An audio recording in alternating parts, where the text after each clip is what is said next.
Now for something completely different. Happy Hour. Happy Hour.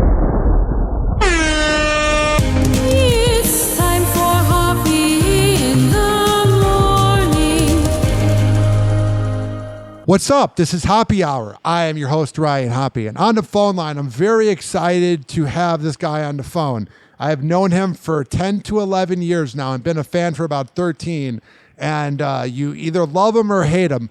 I personally love him. The one and only Chad Zumock is on Happy Hour. What's up, Chad? What's up, Ryan? What are you doing? I'm recording from these studios in St. Petersburg, Florida, talking to you. I absolutely, Ooh. I know. It's the Topher Morrison Personify Studios in St. Pete. It's beautiful. If people want to rent out the room, they can come here. I know you should be here. Yeah, I'm in Detroit, Michigan right now for the next 3 days. So How's that? I can't. Oh, Jesus, bucket list check. Detroit. You've been to Cleveland. You live there. Yeah, for 3 months. Mm-hmm. Oh, man. I don't miss the Midwest at all. Like, I went to Chicago about a month ago to visit family, and I'm good being in Florida. Yeah, same. I'm content. I'm fine. I like my routine. I like just doing my thing. I like my area. I'm the same way you are, man. I get it. I totally get it. We did it. You know, it's like you do it and then you just move on. It's like you graduate high school and you just move on. You said that perfectly to me about a month ago. We were talking about Cleveland drama, just radio and comedy, and you said, I graduated from it. And I thought that was the perfect way to describe it. To me, Cleveland radio, Cleveland media, Cleveland everything is like when you go to your hometown and you see everybody at the local bar and they've lost some hair and they're a little overweight and they're talking about all the touchdowns they scored in high school. It's kind of the vibe. But when you go back to the Midwest, is like if you don't move out, a lot of people just end up either becoming their dads or alcoholics. It's weird. No, I was just in Cleveland for 3 days, actually, because I'm on tour with Schwartzen right now. And I was just kind of bored because I have a rental and my Bluetooth's not working. So I was just curious, and I put on Rover Show, your old show. How's that? And it was just like, I don't know. It was like a time, like I went back in time because I haven't listened to it in so long. It was just like, oh, it's the same thing going on, you know. And I'm not even trying to like start anything with Rover. I don't give a fuck. No one does. But I'm just like, it's just like this is what they're still doing. It's just weird to me. It's just strange. It's funny. I obviously worked for him. You had beef with him. And what's funny about him was for such a long time, he was able to control the narrative on others and talk smack about people. And if you read the comments on social media or his Reddit page, I stopped looking at it, but I looked at it for a while. Nobody likes him anymore. It's funny, the same thing with Alan Cox. All these guys that ran their mouth about people, like, I don't even know if it's karma. It's just when you have a dirty personal life and you're talking about others, like when I got fired from Rover Show, Alan was the first one to announce it. He views my LinkedIn all the time, but he's a bitch because he doesn't reply because he knows that he's a coward. Well, what's funny is Alan recently, somebody got through, because he used to dump my name every time somebody would call in. Yeah. Somebody got through and said, you know, what do you think of Chad Zumock? And he goes, I don't know if the guy's dead or alive. So I did a podcast on it. And I just destroyed him, and I called him out for everything. And by the way, his show every day is live on YouTube, and it's been live on YouTube for years. Yeah. He gets like 74 live views, and I get like 400. Mm-hmm. So more people are watching me than an actual terrestrial radio show. So I called him out because I'm like, but nobody gave a fuck. Nobody cares. He ended up blocking me on everything, which is so funny. Like 13 years later, I got blocked on all social media from Alan. I'm like, I love it. I think it's great. Well, the new topic, because going to war with Cleveland radio for me and you was kind of like very 2017, but the new thing, and I've been talking about it, you can say, no pun intended, I've been dabbling in it, is commenting on this weird Dabbleverse. And It's the most bizarre thing I've ever seen, because I'm not just saying this to kiss your ass because you're my friend, but you're definitely the most talented comedian. You and Kevin Brennan are pretty good, a part of this whole thing, but you got all these wannabe midlife crisis 55-year-olds that think they're funny, and it's pathetic. Dude, I don't even know how this all happened for me. I literally fell into it. Yeah. But I know for a fact, on record, clip it, put it out there, like Big J. Okerson, the Legion of Skanks, all these comics are watching, Annie Lieberman, they're all watching what we're doing, and I don't even know how it happened. Yeah. Well, actually, I do know how it happened. How did it happen? It was a pile-on with Carl from Who Are These Podcasts, and what really did it for me was that Steel Toe guy who you recently just covered. And I go, who the fuck is this guy? He wouldn't stop for 2 months. And I refused to learn his name. I was like, I don't know who he is. I knew he was hacky. And finally it was so to the point where I was like, I got to say something. And I just started beefing with him. And honestly, it put me in another stratosphere, another income bracket where, like, I'm not joking, like, the revenue I generate from these losers is fan-fucking-tastic. I don't have to do stand-up barely. I'm on tour with Schwarzenegger because it's amazing. But I turn down gigs now because I can just sit on my ass at my house and make fun of them. And it's just fucking great revenue. I can't believe it's happening. I don't know how long it's going to go on for, but holy shit, let's have fun while it lasts.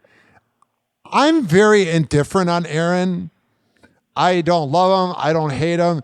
But you know who? There's two people in this dumb universe that I can't stand, and we agree on this. I can't stand that creep Patrick Meldon, and I have always hated Carl from Who Are These Podcasts because he's just some Opie and Anthony nerd that knows all the keywords about Prep Burger and all these words that they said, but he's never worked in radio. He's a loser. No, he's a total ball washer. He got popular during COVID because Anthony Cumia would promote the shit out of his stuff. Yeah. And his Patreon's actually very healthy, but he ripped off Jocktober. Yes. And he's not a funny guy. If you really watch him, he's not funny. He prepares well. He prepares very well, but he copies off everybody. He's not a funny guy. He's not funny off the cuff. He's not a good impression. There's nothing funny about him, but he's managed to make some money doing it. But I have no respect for him because there's really no creativity coming from him. So I'm not a fan of any of these people. And that's the thing about me, that everyone thinks I'm running rogue, because I am, because I don't want to partner up with these. I don't want to be friends with any of them. I don't give a fuck. They're all losers to me. Well, they're all losers. The thing with Carl that irritates me is like the jumping on Opie. Like, listen, I'm indifferent on Opie because he lied to me and said he would do my podcast, but then ignored my DMs and said it publicly. He does that. He does that to everyone too, by the way. I don't take it personally, but then it's like, it's just kind of irritating because it's like, don't lie to me. Like Ralphie May one time, I was on Mike Calta's cruise in 2016, and I asked him if he'd go on my podcast, and he goes, fuck no. He goes, I'll buy you as many beers as you want, but I'm not going on your podcast. And that to me, because then I had Bert Kreischer in 2016. Oh, I'm going to take you to Hollywood and do this and that. But to me, guys like Ralphie, who always just were so to their word, are more genuine than other people. Yeah. No, I've had my history with Bert. I used to be his open. We had a fallout, and Bert's just Hollywood. It is what it is. I don't wish him ill will, but he's full of shit.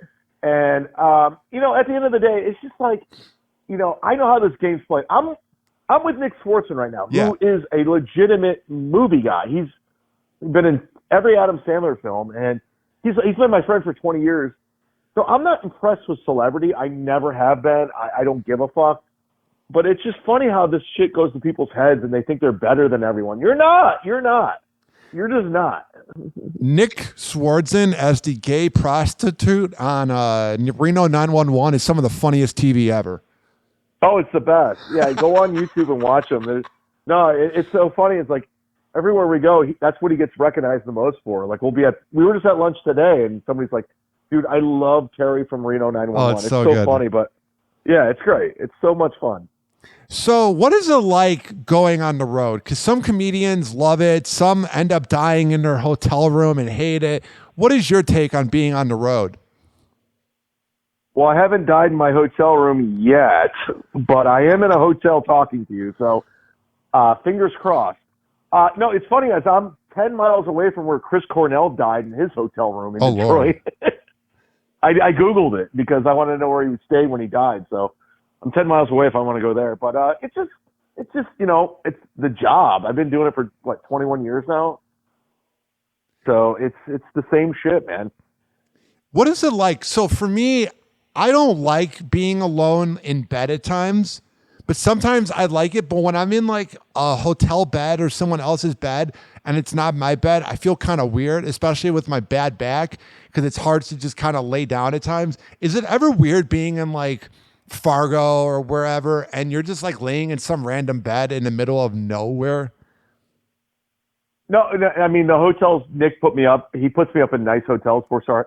So it's just like a luxury, and it's not lost upon me because I remember the shit hotels on the road where you have to drive up with your car to the door. The door's right in front of your car, and it's the shittiest hotel ever, and the electricity doesn't work or the water doesn't work. So, no, this is fun for me. Because I'm going to be back in Tampa a week from today, and, I'll be back in my routine, but I'm enjoying it. Sold out shows, theaters, and it's not lost upon me. It's not my audience, but I'm getting new fans from this. It's not just Dabbleverse people. Thank God.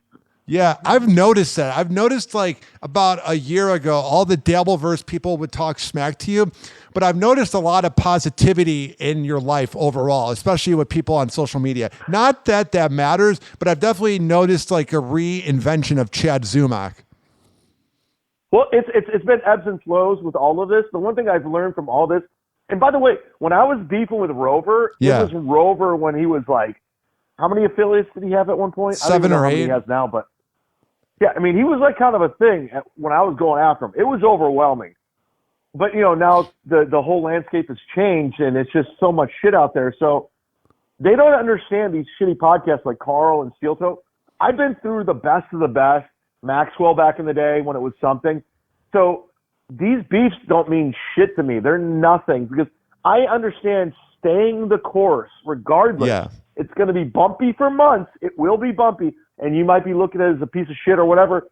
But if you just stay true, you're going to be all right. And that's exactly what's happening right now. Dude, I'm not joking right now, and I swear to God, I'm not just trying to say this. I made more money last year than I made when I was on terrestrial radio. And I'm sitting on my ass in my apartment. It's fucking amazing. The thing that really influenced me is that you don't have like a bias for other shows. You just kind of speak your mind. And that's sort of what I try to do with my brand. Because I notice some people will like not talk bad about Shuli or not talk bad about Carl because they want to be on that show. But what I like about you is that you're just your own brand. Well, that's the thing is like Carl, for example, from Who Are These Podcasts, he is very strategic in how he manipulates things and who he partners up with. It's all about trying to build his thing and get another follower and make another dollar, where that's never, maybe it's not the best business decision, but it's the most honest business. I'm not coming from a false place. I'm being honest. I think your show sucks, even though you have more followers. Yeah, Carl's more successful to me in this weird thing, but I don't respect him, so fuck him.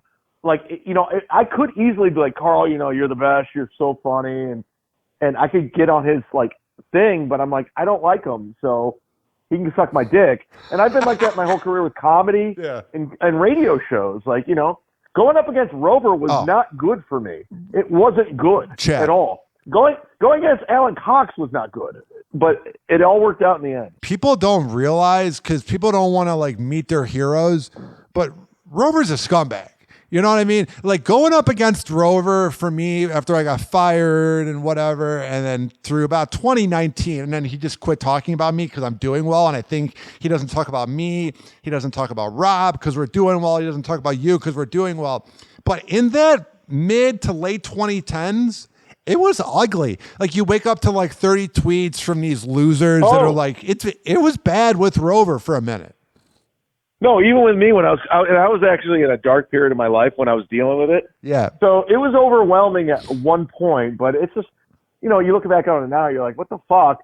But hey, let's go to Rob right now. That guy's fucking killing it down here. I'm a comic. Yeah. And he's working for that podcast that's very popular. I don't know the Patrick name of it. Bet David. Yeah, Valutainment. Yeah, I mean, and he's working with the Dolphins, and he's doing stand-up everywhere. So that guy's a hustler. That guy makes things happen. That's what's funny about haters is they will rain and talk smack about you when you're in the low point of your life. And I've had some in the last 10 years, but they never, ever go, oh, I was wrong, or, oh, they're doing well. It's quite funny. It's almost like when you don't hear from the people that used to hate on you, it's a sign that you're doing well. Yeah, it's so weird. It's so odd. I don't know. It's just, I think moving to Florida for me 4 years ago, by the way, it's my 4th year living here. Florida and man. Now I'm in peace after COVID, after all my ups and downs, my trials and tribulations. I'm so comfortable with who I am and where I'm at, and I just don't give a fuck. I just don't care, and that's the most freeing feeling of all time. Just not caring, and people can say whatever they want about me, and they do, but they understand it. It doesn't nothing. It doesn't ruin my day because I love my life. It's so fun. Chad, I want to ask you, so I've never met Anthony Cumia, but I interviewed him. I was the first podcast to interview him around the time that it was 2017, and we made the news. He said he would never work with Hoppe again and made All Access, and it was a big moment. And at that time, I feel like I was subscribed to Compound Media, and I liked it. Then he did the show with Dave Landau, which I thought was solid. What happened to Anthony Cumia? Hoppe and Anthony is one of the main reasons I'm in radio. I still listen to old shows, but I can't put my finger on it. What happened to him? Because I know he mentioned you in his book, and it's almost so off-putting how mad he is. I loved his rage. I loved the rage of Hoppe and Anthony back in the day, but it's so off-putting now. I know Anthony very well, actually. We actually used to be pretty close, and it's funny how he took a turn because I wasn't the popular guy for a minute. So he's a very bandwagon guy. He just tries to be a part of whatever's cool at the time in his mind. But Anthony's obviously a talented guy, all feelings aside. He is talented, and it's undeniable what O&A has done. I mean, how many people have been influenced by these people? I mean, dude, Carl from Who Are These Podcasts is number one.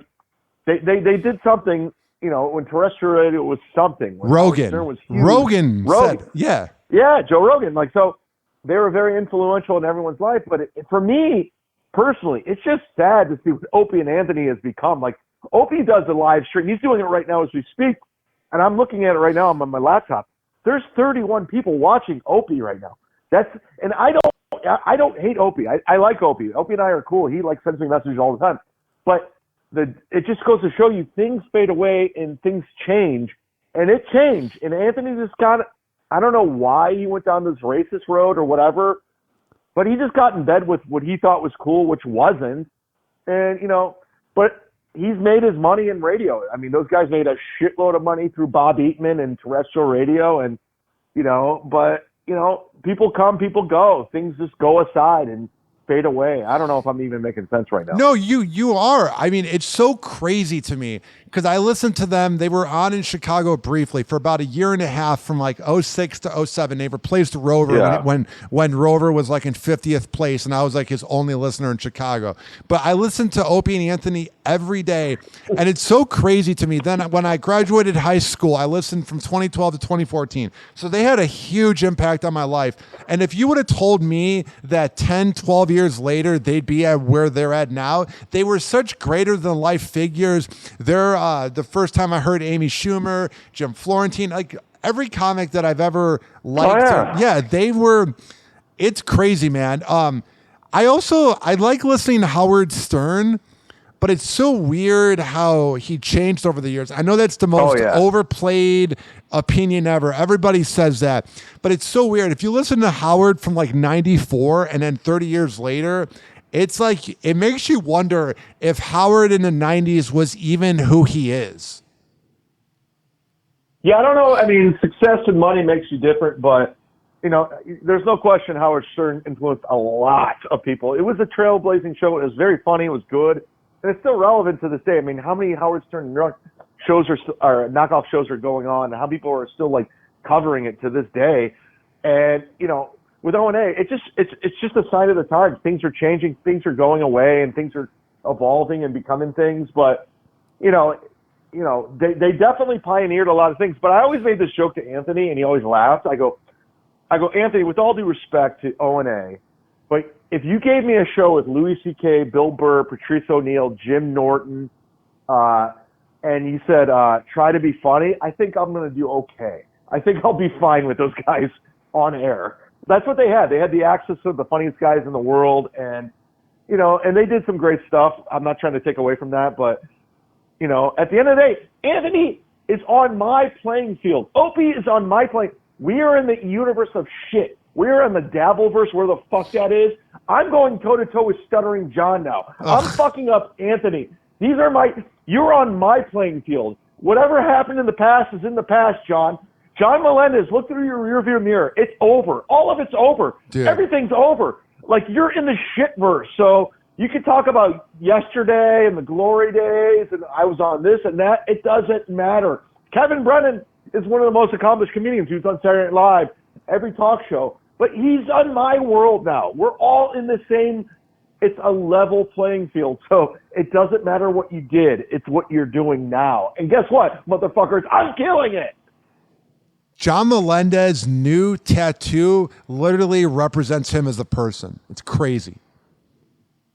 John's a broken man. But John's, obviously he's say whatever you want about Stuttering John. He's been very successful, and he's made some money.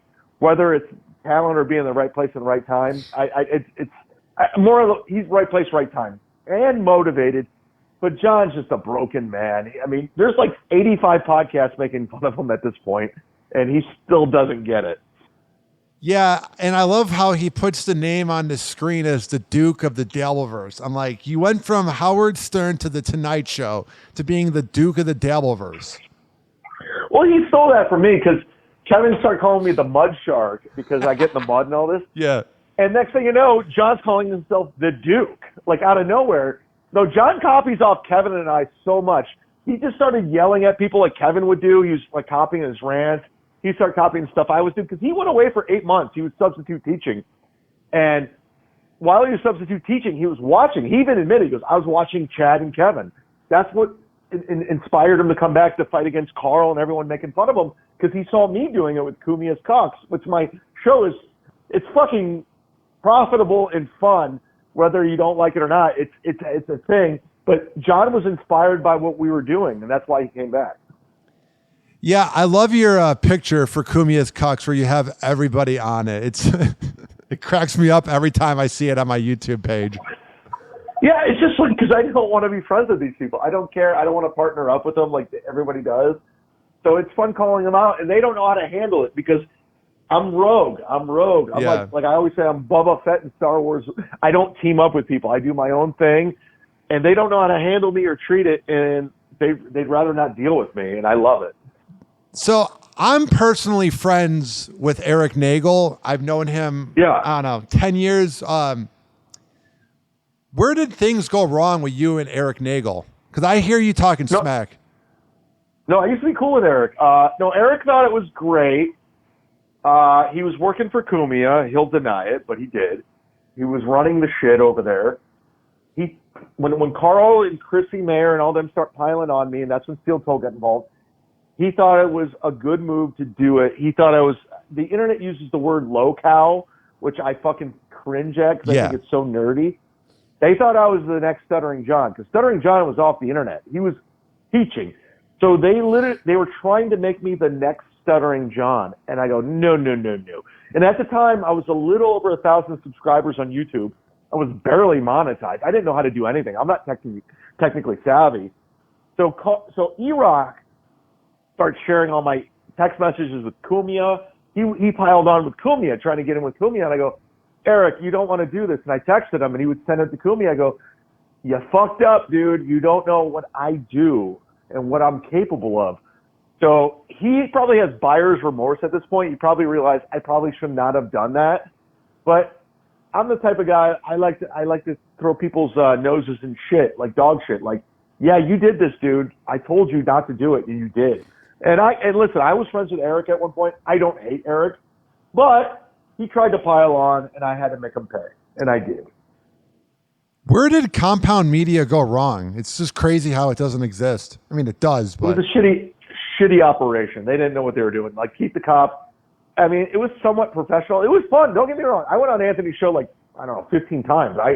I loved going there. It was fun, but it just wasn't run well. When they hired Artie and they paid him what he paid, I mean, they paid Artie a shitload of money. And he was a heroin addict. Yeah. And I love Artie Lang. I opened for Artie. Artie's great. He's hilarious and sad how it all, but when you give him all that kind of money when you're on heroin, you don't know what you're doing. And I know the inside numbers and all that, and it just fell apart. It just wasn't a good business model. They had no idea what they were doing, and it just imploded. It is what it was, but it was great. Don't get me wrong. I'm not a hater. Like, I love going on those shows when it was relevant. I used to go on Anthony's show, and I get text messages like, you were hilarious on Anthony's show today. So, and the more I went on the show, like the later things went on before Anthony and I had our follow-up, no one was watching. It just kind of like dipped. It was like terrestrial radio. It just kind of fell apart. It's like nobody cared. it was when they added like Gino Bisconte, who I think is the most unfunny person to ever walk on this earth, and his annoying OnlyFans wife. It was when that kind of happened. Kiki. I can't stand her. I don't like the way she talks. It's like she's trying to do call her daddy type of voice. It's like, shut up. Her voice is, she has like a different accent like every month. I mean, it's funny. I used to live with Gino in New York. I lived with him for 7 months, and he was a great guy, but he got so broken by Compound Media fans, Aaron Berg leaving, COVID.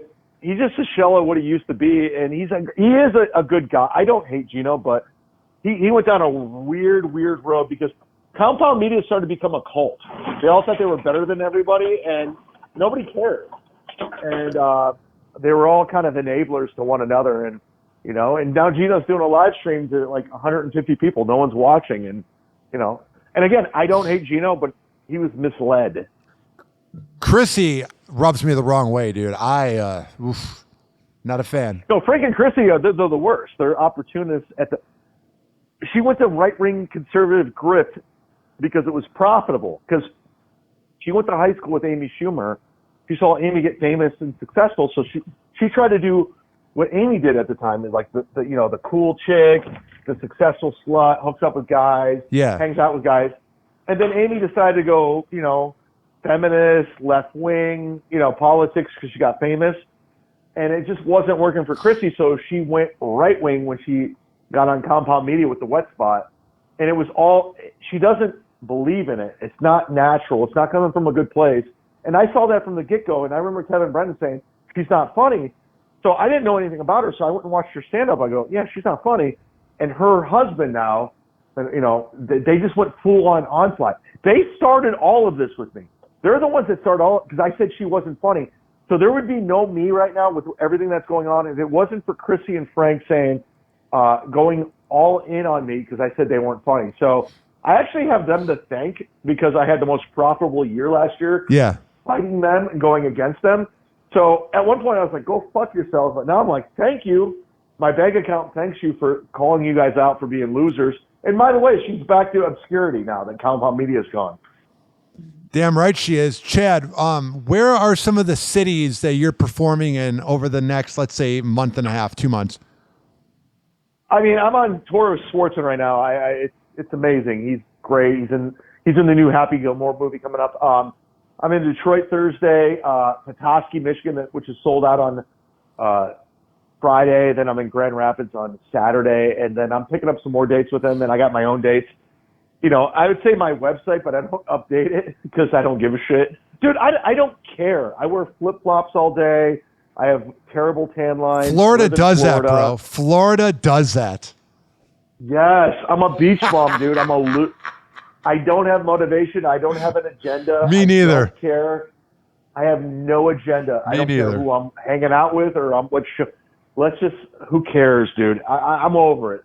because comedy's a popularity contest. It's high school. Yeah. And I don't care that I'm not in with, and I know Tony Hinchcliffe, I know Red Band, I know Rogan, but if I'm not in with the cool kids, I'm good. I'm fine. I don't care. Like what? It's so cool. fake. It's so fake. I've been with the cool kids. It's so fake because people only surround themselves with you because you're with the cool kids, and then when you're not with the cool kids, then they don't talk to you. Yeah. It's like it's dumb. Yeah, they turn on you. I was, back in Cleveland radio, I was very popular, and they all turned on me. I'm like, all right, cool. I'm used to it now. It doesn't bother me. It's hilarious. And like I said, I was just back in Cleveland. I'm listening. I'm like, yeah, you guys are all doing the same shit. Great. They just fired Holly Strano was a news girl that was there forever, and she got like a horrible DUI. Yeah, she did. And I'm not shitting on her, but they just let her go. And I'm like, yeah, watch them all turn on her now that she's not on TV. It's just, it is what it is. And then fucking Rover's making fun of her. I'm like, bro, didn't you shove an undercover cop when you were blackout drunk? Like, I love how Cleveland media, the ones with the darkest secrets are the ones that talk bad about others. It's lame. Yeah, and again, I'm not on your show to start a beef with Rover. I'm really not. No one cares. Care. Yeah, and but Rover's another guy, right place, right time. But to his defense, he capitalized on opportunity, unlike like Stuttering John and all them, who just faded away in obscurity. So he's still working, and it is what it is. And I'm not a fan of them. I don't give a shit. But have fun hanging out with Bert Kreischer. Hell Good yeah. job. Crying about his daughter. I mean, it's nice to cry about your daughter, but do you have to share the selfie? Ooh. Dude, if you only knew how many group texts I got about that from comics that were making fun of him, Bert would be really crying because these were his heroes. I'm in group texts with Bert. I'm sorry, with people who are making fun of Bert, and Bert is a very sensitive boy. If they only knew what they were saying about Bert, his peers, because all he wants to do is be respected as a comic, and he can't get it because he's not that good of a comic, and I mean that. But listen, he's a great personality. He's an amazing marketer, but he's not a good comic. And I'm just saying that because I know him. I've known him for 20 years. He turned on me. And you know who helped turn is Rover. Rover and Douchey are like the two people that really turned Rover against me. Bert against me. I was on the Celtic cruise in 2016. Yeah. And I was talking to Ralphie May at the dinner table with Calta and all these people. Yeah. I was talking to Ralphie May about Rover, and Calta's like, we don't like Rover. And Ralphie May goes, Rover's my boy. I love Douchey, which is fine. Yeah. Listen to me. Bert Kreischer goes, what is a Rover? He didn't know who Rover was until he went on the show in 2017. Now, to his defense, he defended me on that show because Rover tried to throw me under the bus. But 8 years ago, he didn't know what a Rover's Morning Glory was. I don't mean to one-up you on your podcast. Yeah. I'll do you one better. Yeah. I was in Pittsburgh, Pennsylvania with Jim Florentine. I was at the Improv Homestead. Yeah. I get a phone call from Bert, and he's like, oh, dude, they're making me do fucking morning radio. I have to do some Rover show. And I go, oh, okay. And he goes, what's the story on that? He goes, my shows are sold out. I don't want to do it. I'm with my wife and my family. And I said, listen, I don't have the best relationship with them, but it's a big show. It will sell tickets. And then he went in, and of course, he's great on morning radio. He drinks beer. He's a party guy, takes his shirt off. Of course, perfect for a Rover show. And then they found out I had a friendship with him. And that's where it turned. Yeah. They turned Bert against me. They start talking shit about me. Chad did this. Chad said this. Yeah. And Bert's so influential, and he realizes the influence that he had on Rover's show. That's what turned Bert against me was Rover's show. And I'm fine with it. I don't care. Bert's a fucking flake. So whatever. But at the time, I was like, okay, really? You're going to like listen to Rover and Douchey? But that's what did it. And that's an exclusive. Yeah. I've said this before. Like, they turned Bert against me because we were cool, man. I was opening for him. I was on the road. And they were great shows and everything. But, Bert wants to be the cool guy. And he thought Rover was the cool guy at the time. And, that's fine. Bert's a joke. We all laugh at him. I mean, he is. He's a clown. But you know what? This guy made millions of dollars, but he still wants to be famous. So good luck to him.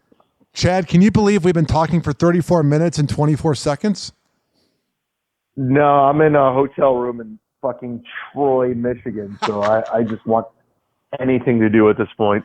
In fact, if Rover called me right now, I'd talk to him, like just to hang out. Yes, this is Rover's Morning Glory. He has that vocal thing where he talks like this. I love it. That guy's made a lot of money, though. It's crazy. No, I have respect for him as like a show. Like I respect that he was able to do it, but I don't respect him as a person, if that makes sense.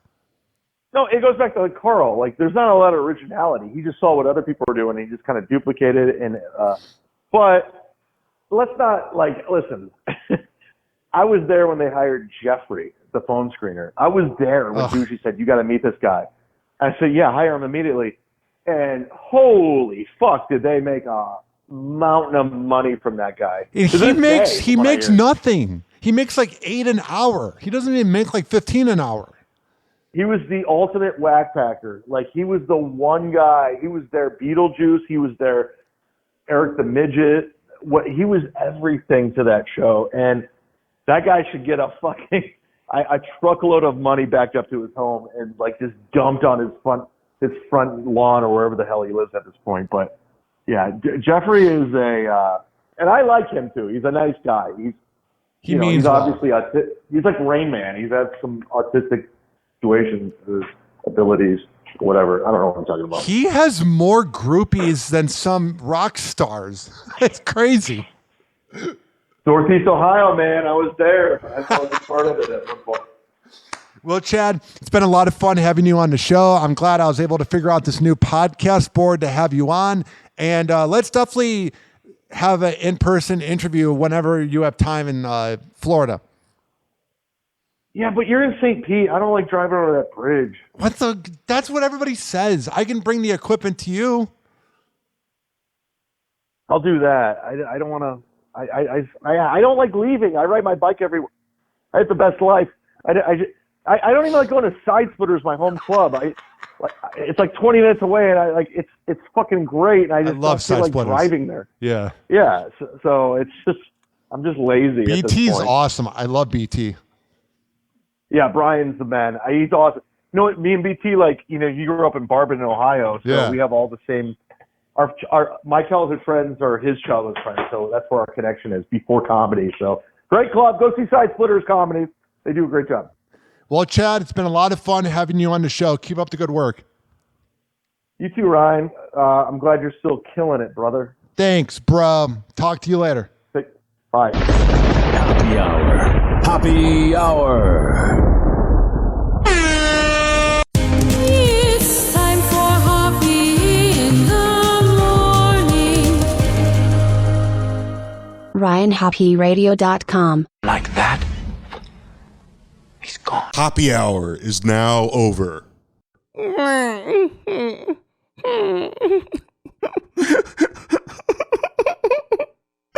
Happy hour is now over.